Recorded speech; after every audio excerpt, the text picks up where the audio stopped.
Em 1929, o Conde Zeppelin voou ao redor do mundo com 20 passageiros, quase 4 anos antes do primeiro voo solo de um avião em torno do globo. Durante 12 dias e meio, os passageiros do Conde saborearam jantares sofisticados, ouviram música e apreciaram a vista pela janela ao passarem suavemente por regiões que ninguém antes vira do alto. Foi a viagem aérea no seu auge, uma viagem que começou com o elementar balão e muito ar quente. Man tried to fly for 5,000 years before he finally hit on the idea of the balloon. Sem ter para onde ir senão para cima, em 1783, os irmãos Montgolfier criaram o primeiro balão que subiu por uma energia própria, ar quente.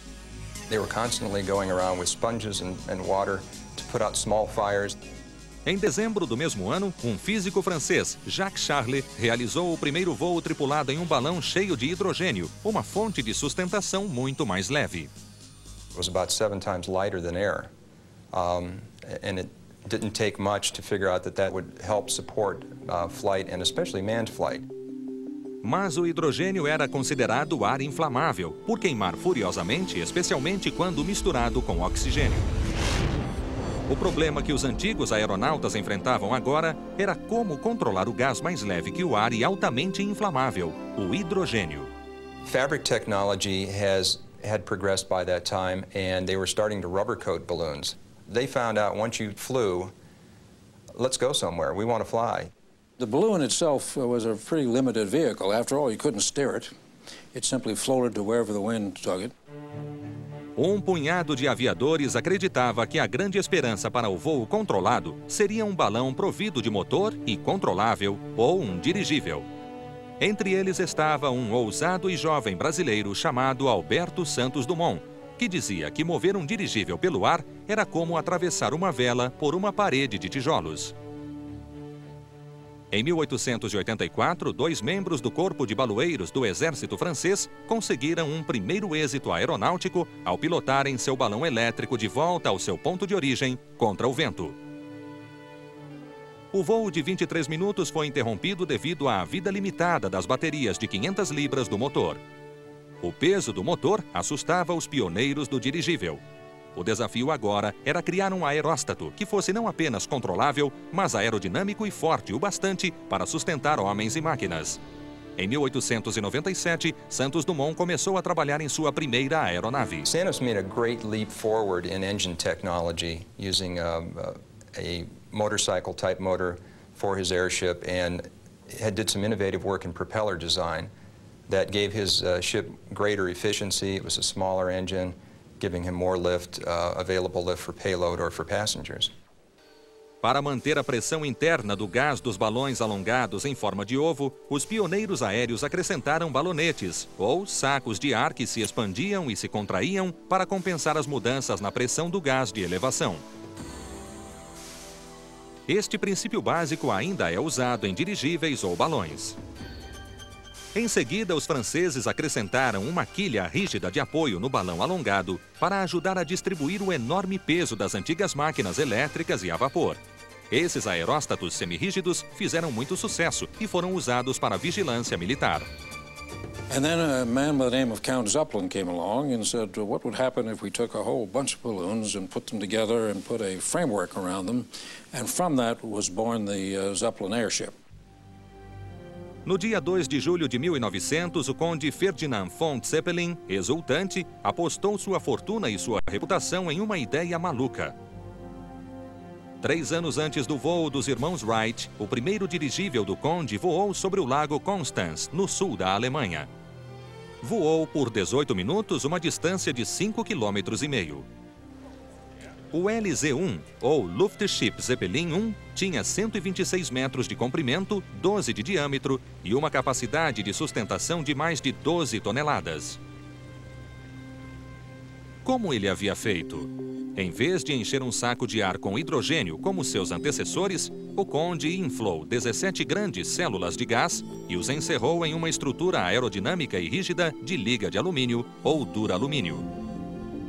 O dirigível era equipado com 2 motores que tinham a força de um Fusca. Na virada do século foi a invenção de um motor de combustão interna que ajudou a tornar realidade o sonho do Conde, mas construir um dirigível custava muito.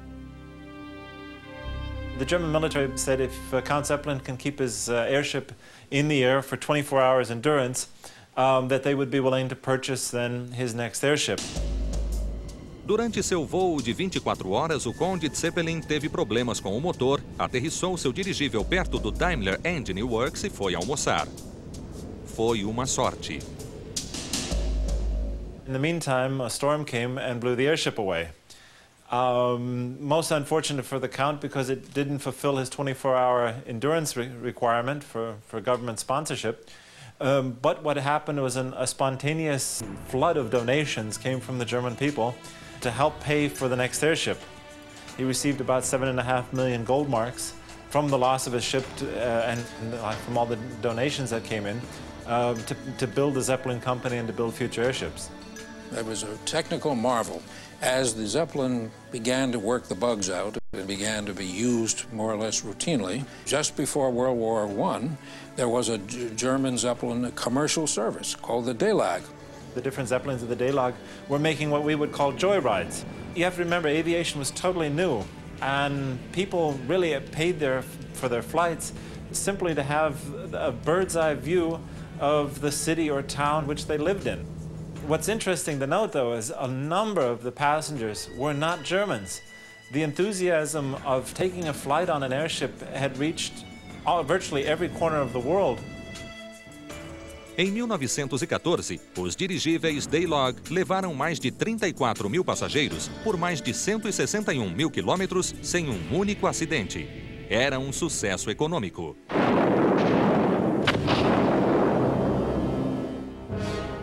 Com o início da Primeira Guerra, os voos comerciais DELAG chegaram ao fim e os Zeppelins foram utilizados para fins militares. The Zeppelin was touted as the great secret weapon that was going to revolutionize warfare. Os dirigíveis alemães reinavam absolutos, capazes de voar acima de 3.350 metros, bem fora do alcance dos canhões antiaéreos, e nenhum foi atingido pelo fogo inimigo. As Forças Armadas Alemãs encomendaram 26 dirigíveis no primeiro ano da guerra e a companhia mobilizou-se para a produção. They were producing a rigid airship basically every 2 weeks off of one of the factories somewhere in Germany. It takes 1 million rivets to produce one airship.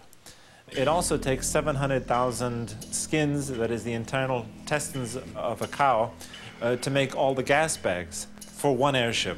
It was a huge wartime effort. Os Zeppelins foram usados pelos militares alemães tanto para reconhecimento quanto para bombardeios sobre a Grã-Bretanha. They were above the clouds oftentimes. They did try using radio as a means of navigation. And many a raid took place by a Zeppelin in which the commander would report that he raided this place or that place, and he was nowhere near it. There was no bombing accuracy. On the other hand, the airships did a large amount of reconnaissance work, basically flying over the sea, watching out for the British Navy. Com a escalada da guerra, os alemães construíram dirigíveis cada vez mais leves, capazes de operar a uma altitude de 6.000 metros. Frustrados pela falta de tecnologia de dirigíveis, os britânicos se concentraram em construir caças capazes de subir a 6.700 metros. Essa seria a arma para abater os Zeppelins. The thing that really did the airships in during the First World War was the development by the British of the so-called incendiary bullet. A bullet like this hitting an airship filled with hydrogen meant one bullet was all it took to bring an airship down in flames. Não foi o grande Zeppelin que revolucionou a tecnologia na Primeira Guerra Mundial, e sim uma pequena bala incendiária. Em março de 1917, aos 78 anos, o Conde Zeppelin morreu.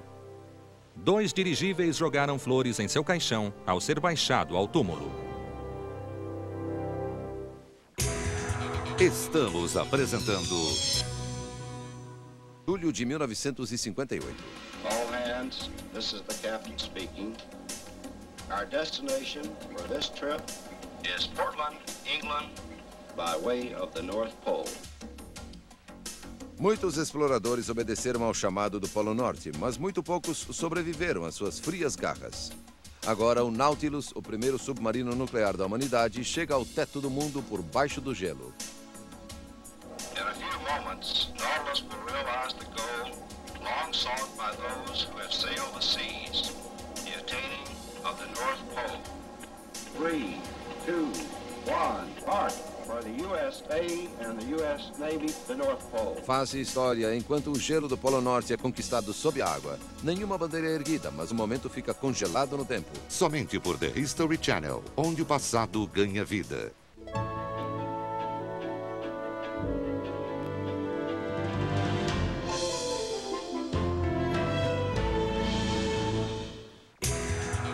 Voltamos a apresentar. Ao final da Primeira Guerra Mundial, a companhia alemã Zeppelin foi proibida de construir mais dirigíveis pelo Tratado de Versalhes. Os que restaram deveriam ser divididos entre os aliados. But the German airship crews basically destroyed the majority of the airships in their hangars before the treaty went into effect. The airships that the Germans did give over, for example, to the French, they didn't give them the technology as to how to operate them and how to maintain them. That they kept unto themselves. Em 1921, os Estados Unidos se interessaram em ter seus próprios dirigíveis e encomendaram uma versão dos dirigíveis alemães. Mas no último teste de pressão sobrevoando o mar, o R-38 partiu-se ao meio, matando 44 marinheiros. A estrutura deformara-se sob a pressão de curvas em alta velocidade. Apesar da preocupação dos aliados, os Estados Unidos encomendaram um dirigível para a falida companhia Zeppelin como parte de indenização de guerra. Ele devia ser entregue em 1922. Nesse meio tempo, os americanos decidiram construir seu próprio dirigível, o Shenandoah. During the war, a German Zeppelin came down in France, and the Allies had a chance to inspect it. This was the L-49, and as a result, they generated some drawings.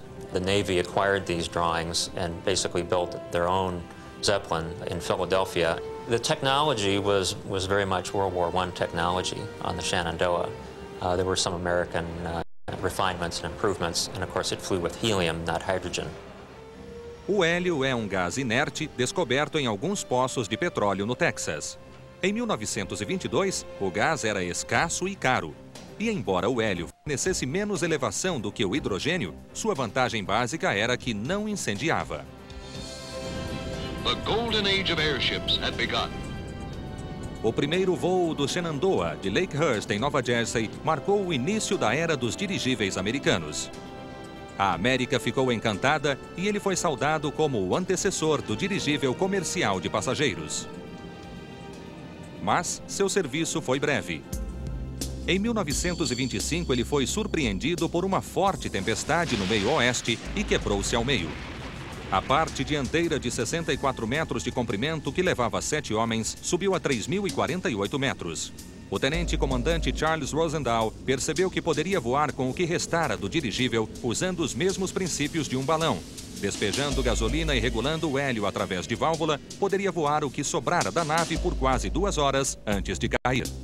Embora gravemente feridos, Rosendahl e seu grupo de 6 homens sobreviveram. Outros 14 morreram. A luminosa esperança. Em outubro de 1924, os americanos puderam conhecer seu segundo dirigível, o LZ-126, construído na Alemanha. This was the state-of-the-art airship design for the 1920s, and the Germans believed it would be the last Zeppelin they would ever build, so they put extra care into its construction. O LZ-126 fora projetado pelo Dr. Hugo Eckner, um piloto inteligente e cauteloso que passou a comandar a companhia após a morte do Conde Zeppelin. His favorite task was using the Zeppelin as a means of increasing friendship between nations. To him, the Zeppelin provided this means of international trade and commerce. Eckner was a very unique businessman, and that is very evident through the LZ-126, because when the ship was completed, And due to make its flight to the United States, no insurance company was willing to take the risk. But he was so sure of the technology of that airship and that the flight would be successful that he said, okay, we will insure the flight ourselves. But he knew that the whole future of the Zeppelin cause was at stake. He had to deliver that airship. He took the risk and it paid off. But he did land with very few gallons of fuel in his tank. Ao chegar, Eckner sobrevoou Manhattan calmamente antes de entregar o dirigível na base naval em Lakehurst, Nova Jersey. A Marinha imediatamente substituiu o hidrogênio por hélio e rebatizou-o como Los Angeles. Here I see this thing in front of the hangar coming in. I didn't know what the heck I saw. It was so big. I mean, and it looked like a mountain was floating in there. It was given to the Navy to use for experimental and training purposes. And it wasn't supposed to be used for war purposes or anything like that. O Los Angeles começou uma longa e notável carreira no treinamento da Marinha. Voou mais de 4.000 horas, mais do que qualquer dirigível americano. Enquanto os alemães tentavam restabelecer a tradição como construtores de dirigíveis, os britânicos enfrentavam problemas com seus projetos. Usando Zeppelins abatidos na Primeira Guerra Mundial como modelos, sua tecnologia estava ultrapassada. Mesmo assim, em 1930, apresentaram um dos mais extraordinários dirigíveis já construídos. O R-101 propiciara passeios panorâmicos. No último momento, foi preciso um saco de ar extra para fazer subir o suntuoso dirigível. The British seemed to have a flair for putting on too many things that were not necessary. A ship's bell, for example, that probably weighed, 20, 40 pounds. Things like that added up very quickly. 54 passageiros embarcaram para a viagem inaugural à Índia. A 240 quilômetros da Inglaterra, o dirigível caiu no interior da França, matando 48 pessoas, bem como o programa britânico de construção de dirigíveis. O programa americano também seria modificado. Eram ricos em hélio, mas lhes faltava a tecnologia necessária. Então fizeram um acordo com os experientes construtores alemães e formaram a companhia Goodyear Zeppelin. Here was an American firm who believed in building Zeppelins. P.W. Litchfield, who was the president of Goodyear, was very much an airship advocate, and he negotiated to acquire the Zeppelin patents. They not only acquired the patent rights, but they acquired 13 of the Zeppelin company's leading technologists, including Dr. Carl Arnstein, who had been one of the chief engineers in the Zeppelin company. He brought these other 12 over. They were known, incidentally, as the 12 Disciples. Logo começaram a trabalhar no USS Akron, o dirigível mais inovador da época. Construction started in the autumn of 1929 and it was finished by the summer of 1931. She was a battleship of the sky.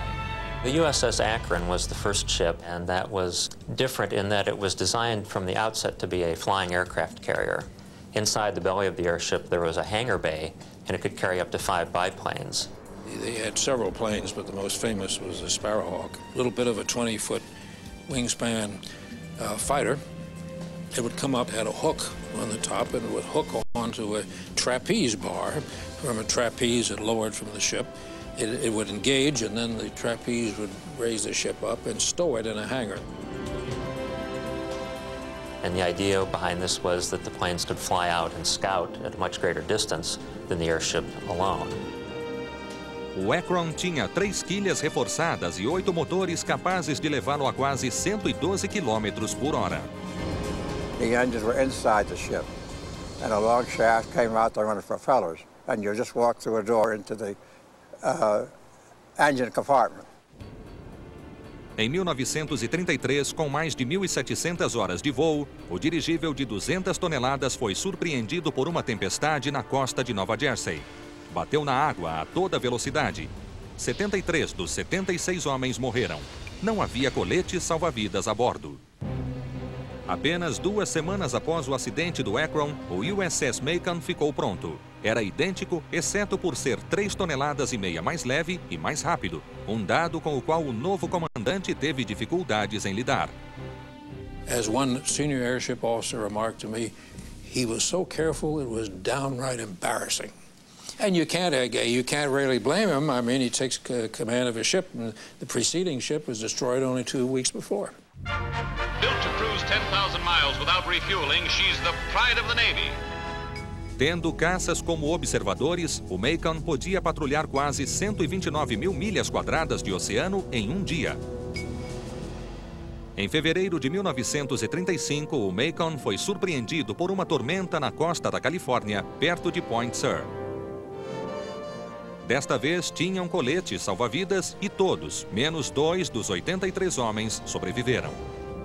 When the Macon sank, the Navy was not interested enough in wanting to recover or do anything about bringing any of it back up. They figured they'd spent enough money down the drain and had gotten nothing really from it, except wrecks.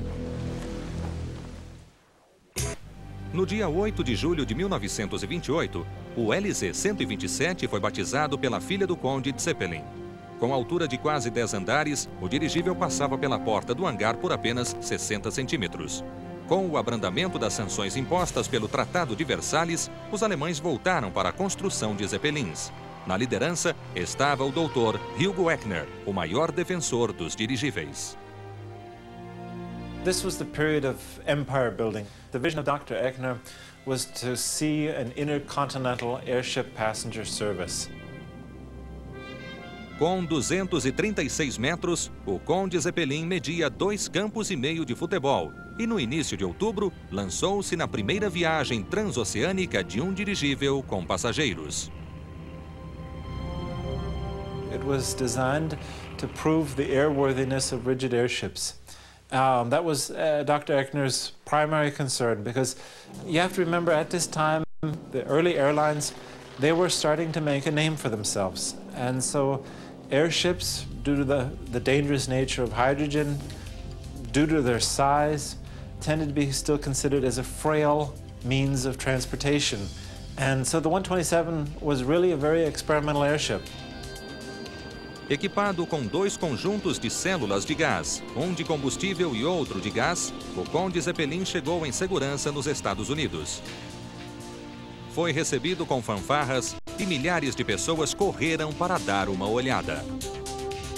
Querendo realizar seu sonho de uma linha aérea transcontinental regular e comercial, Hugo Echner declarou que o Conde Zeppelin daria a volta ao mundo, não nos 80 dias da ficção, mas em 2 semanas. A viagem custaria mais de $250 mil, um dinheiro que a companhia Zeppelin não tinha. As a friend of his once remarked to me, you know, it's remarkable that he kept that company going at the depths of the Depression, particularly in Germany. So he knew how to get money and make money and the like. O magnata da imprensa, William Randolph Hearst, também sabia. Imediatamente ofereceu $150 mil a Echner pelos direitos de exclusividade na cobertura da viagem. O resto do dinheiro veio de colecionadores de selos. Notices would appear even in the New York Times or the papers in this country and everywhere else that the ship was going to make this record flight, and now's your chance, everyone, to get some mail with, with a special stamp on it, carried on the Graf Zeppelin. O voo do Conde Zeppelin produziu imagens clássicas de cinejornais vistas no mundo inteiro. The magic of motion pictures, you will share with us the thrills and enjoyment of perhaps the greatest aerial venture in all history. We are now well out over the Atlantic. We are making 80 miles per hour. Inspecting the outer covering of the Zeppelin, this chap makes certain to hold on to that rope. Vários correspondentes estavam a bordo, redigindo suas histórias para os jornais de Hearst. This is the dining room. Comfortable, even luxurious. Worthy of any first-class hotel on land. And now, as we sail, let's listen a while.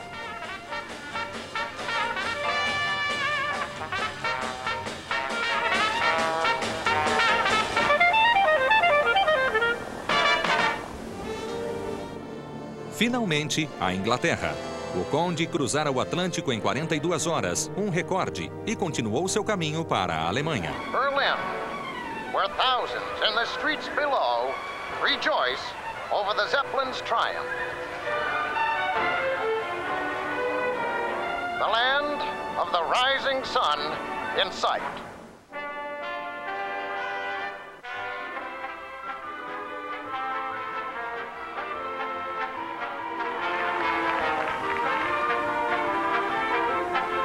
And now for the unexplored skies of the Pacific. On the first non-stop flight ever made. Most of the time we fly in a strange, uncanny universe with limitless seas of close-packed clouds, below a world in which time means little, and the ordinary perceptions of distance even less.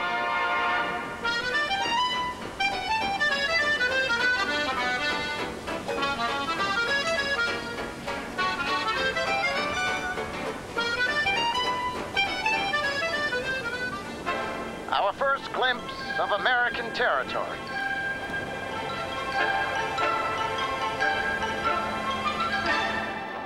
Bem sobre a Golden Gate, o dirigível prateado aproxima-se de São Francisco. E voa muito baixo sobre o coração da cidade. Occasionally we are shaken up a bit, but we float safely over the mountains of the great Southwest. What an inspiring view of the grandeur that is America we are getting. A voyage such as we have made is truly not only an education in geography, but a lesson in patriotism. Chicago is giving us as great a thrill as the Zeppelin is giving Chicago. In 12 flying days, we have traveled some 20,000 miles, spanned 2 continents, looked down upon 10 nations, conquered mountains and sea, and here we are, journey's end in sight. Após completar com êxito a viagem ao redor do mundo, o Dr. Eckner foi saudado em Nova York como um herói e tornou-se um dos homens mais famosos do mundo. This flight has convinced me that the airship has passed the experimental stage. De fato, o voo sem escalas de 1.200 quilômetros da Alemanha ao Japão foi uma prova convincente para muitos céticos. She still had enough fuel on board to make another 2 days in the air.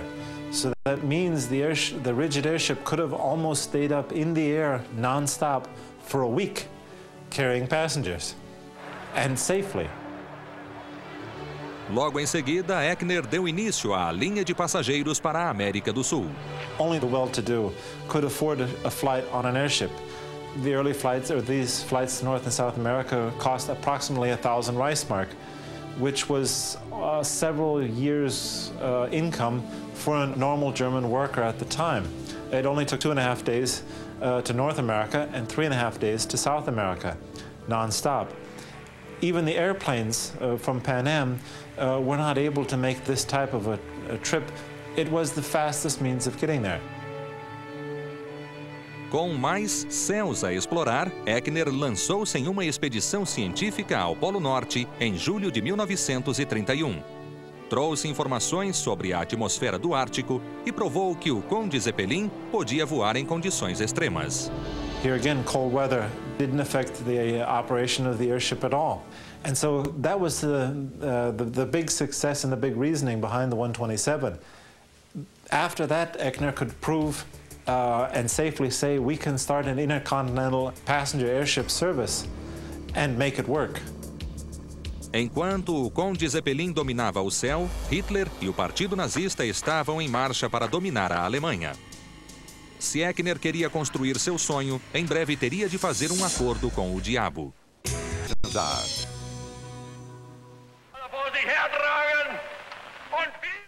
Em 1933, Hitler e o Partido Nazista controlavam a Alemanha e também o destino do Dr. Eckner e seu sonho de um serviço aéreo intercontinental. I hope I will be able, in about 6 or 7 weeks, to take over the new airship to the United States of America. He was asked at one time to let Hitler speak at a political rally in the German Zeppelin Company hangars at Friedrichshafen, and he refused. Well, you didn't do that and still remain very friendly with the Nazis. Echner criticava abertamente o partido e só foi poupado dos campos de concentração devido à sua popularidade no mundo inteiro. Because of the fame that he'd acquired in the trips around the world and the like, the Nazis wanted to make sure they could use Echner for promotional and publicity and propaganda purposes. Dr. Echner did not like the Nazis. That is very obvious. But on the other hand, he saw the necessity to play with the devil, if you will. And that gave Dr. Echner the funds that he needed to begin his intercontinental airship service. O acordo era o seguinte: Echner precisava de dinheiro para construir hangares maiores para abrigar uma frota inteira de dirigíveis, grandes o bastante para atender as maiores cidades do mundo. Hitler concordou em financiar e formou uma companhia para controlar os dirigíveis de Frankfurt. No início de 1936, um dos sonhos de Echner tornou-se realidade com a inauguração do Hindenburg, a síntese de tudo o que os alemães conheciam de dirigíveis. Foi o maior que o mundo veria. I saw the Hindenburg, and I've never forgotten it. And I don't think anybody else ever did who did see it. Com 245 metros, tinha 174 metros mais do que o Jumbo 747 e apenas 24 menos do que o Titanic. Pesava 130 toneladas e tinha a altura de um prédio de 13 andares. O Hindenburg tinha capacidade de mais de 7 milhões de pés cúbicos de gás, volume correspondente a 300 casas americanas. Era movido por 4 motores Daimler-Benz a diesel de 13.020 HP cada. O alumínio tinha vigas de ponta a ponta que se estendiam por 21 quilômetros. Mas, para constrangimento de Echner, suásticas enormes foram colocadas no leme de 32 metros. Não demorou muito e o Hindenburg e o amado Conde Zeppelin tiveram que trabalhar para o partido nazista. The Nazis needed the airships for propaganda purposes with the big swastikas on the tail, and Echner had a fit about that. Logo depois do Hindenburg ficar pronto, os dirigíveis foram a várias cidades alemãs jogando panfletos que promoviam Hitler e as plataformas do partido nazista. E continuaram a explorar o dirigível para fins políticos no Congresso do Partido em Nuremberg e nas Olimpíadas de 1936 em Berlim. Os nazistas substituíram Echner, o capitão conservador, por um piloto mais aceitável politicamente. Uma atitude à qual Echner respondeu quando o novo piloto danificou o leme do Hindenburg. Echner storms up to Lehmann, who was the captain in command of it at that time, and in a loud voice said, "How could you take our brand new airship out just to please your Lord and Master Adolf Hitler?" As a result, the press people were informed that from henceforth, Echner's name and picture were not ever to be mentioned in the Nazi press again. So he was quite a brave fellow in that respect.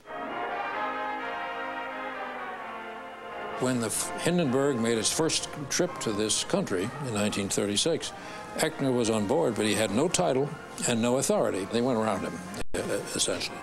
Of all the man-made birds that fly, this was the greatest. O Hindenburg fora construído sobretudo para voos intercontinentais e foi o que cumpriu. Em 1936, fez 7 viagens de ida e volta para a América do Sul e 10 para a América do Norte. The Hindenburg was the largest man-made thing that ever flew. And it normally flew at altitudes of 1,000 feet or less. Now, when you had something 3 city blocks long, flying directly overhead, making very little noise, it left a tremendous impression. Como Echner havia imaginado, as acomodações do Hindenburg estabeleceram um novo padrão em luxo de aeronaves. They had every comfort dreamable on board. Refeições sofisticadas eram preparadas em uma cozinha elétrica. The passengers had 2 bunks, or 2 beds in a room. Each room was equipped with hot and cold running water. There was also a shower. There was a writing room, which also had a piano on board. Of course, the piano was out of aluminum, and didn't weigh more than about 40 pounds. O Hindenburg tinha até uma sala de fumar que era pressurizada para evitar que o hidrogênio entrasse no recinto. In the smoking room was one lighter, which was shared among all smokers, and you could only smoke with inside that room, which made, of course, it a very unique airship. Os passageiros pagavam $400 pela viagem à América do Norte e $720 pela passagem de ida e volta. Devido ao hidrogênio altamente inflamável, os tripulantes calçavam sapatos de feltro para evitar qualquer fagulha provocada por fricção. Mas mesmo a atenção ao menor detalhe não foi suficiente para evitar que o sonho de Hugo Eckner se transformasse em fumaça. Do apogeu à catástrofe. Poucos repórteres estavam presentes em 1937, quando Hindenburg fez sua abordagem final à base naval em Lakehurst, Nova Jersey. Afinal, a nave dos sonhos de Eckner fizera 17 voos transcontinentais no ano anterior. Naquele dia, John Ionacon estava trabalhando na equipe terrestre da Marinha e foi um dos 198 marinheiros que estavam na base e o único militar ainda vivo que viu o que aconteceu. He was supposed to come in at 6 o'clock that morning, but it was 12 hours late. It had been raining and thunder and lightning and a lot of clouds. The commanding officer of the base wouldn't let them land, and so they just flew around. And then around 6 o'clock, they told them to come back because it had started to clear up.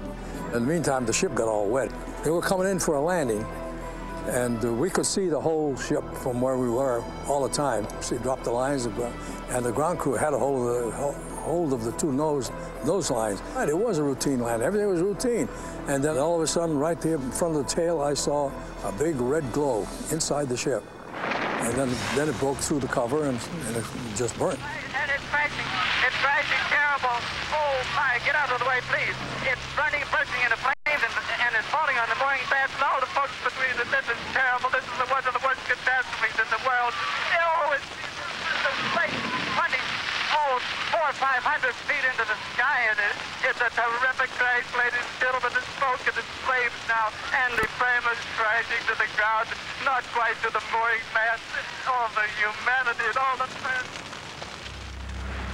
I saw one man jump out of the nose, and when it was up there about 400 feet, and he got killed. We saw one man walk out, and he was burnt from the top of his head up to his heels. All he had on was his shoes.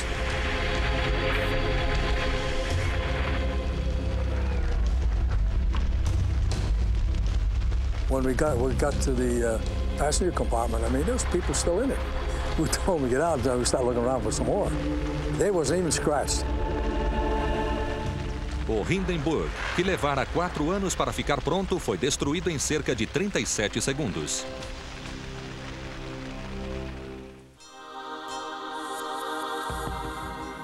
What was but a moment ago the queen of the air is now a shell of consuming flame, a tragic memory. Na noite de 6 de maio de 1937, o maior dirigível já construído transformara-se em escombros. I stood watch on it that night, try to keep the looters out of it, but you couldn't do it. I mean, everybody's coming in, they want a little piece of this, a little piece of that. Milagrosamente, 62 pessoas sobreviveram. Americanos e alemães abriram um inquérito para investigar o acidente que causara 35 mortes. The Germans said it was sabotage, most of them, because they could not bring themselves to a frame of mind to admit that there could be any deficiency in the airship. Eckner was not the same way. I talked to him at some length about what did he, the greatest airship man of all time, think about what destroyed his airship. And he was convinced it made a sharp turn as it approached the mast. He thinks that there was a broken wire that slashed open a gas cell. That hydrogen escaped, caught and collected up inside the ship and started to leak out of it. And that the static electricity in the air was enough to set the thing off. I believe the Hindenburg crash as such marked the end of the airship as an effective passenger vehicle for intercontinental travel. You have to remember, airplanes had reached that magic point of technologically surpassing or at least achieving the same thing, even in a shorter period of time, to be truthful, than the airships. So the days of the airship, the Ridges, were numbered. The Hindenburg is no more. But this catastrophe will not dim the vision nor stop the work of the undaunted pioneers.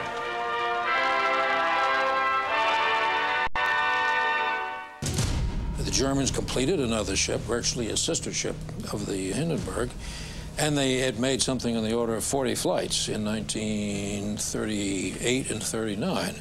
But it could never enter commercial service because the United States would not sell it helium.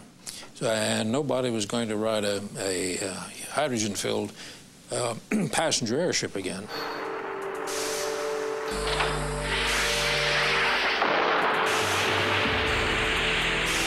Com o começo da Segunda Guerra, os nazistas esvaziaram e desmontaram os dirigíveis que haviam restado.